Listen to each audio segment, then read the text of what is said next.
ஒரு சிறிய கிராமத்தில் அன்பு என்ற சிறுவன் இருந்தான். அவன் எப்போதும் மற்றவர்களுக்கு உதவ விரும்புவான். ஒருநாள் ஒரு முதியவர் பாரமான மூட்டையை சுமந்து செல்வதைக் கண்டான். அவர் மிகவும் சோர்வாக தெரிந்தார். தாத்தா, நான் உங்களுக்கு உதவுகிறேன் என்று அன்புடன் கேட்டான் அன்பு.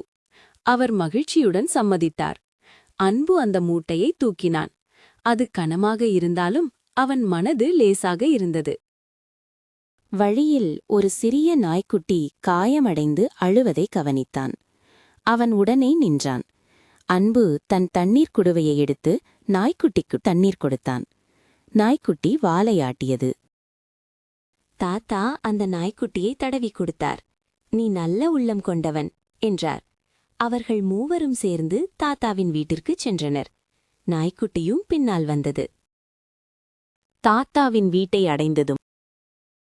தாத்தாவின் வீட்டை அடைந்ததும் அவர் அன்புக்கு இனிப்புகள் வழங்கினார். அன்பு மிகுந்த மகிழ்ச்சி அடைந்தான். மற்றவர்களுக்கு உதவும்போது கிடைக்கும் சந்தோஷமே பணி என்று அன்பு உணர்ந்தான். நன்மையே உயர்வு.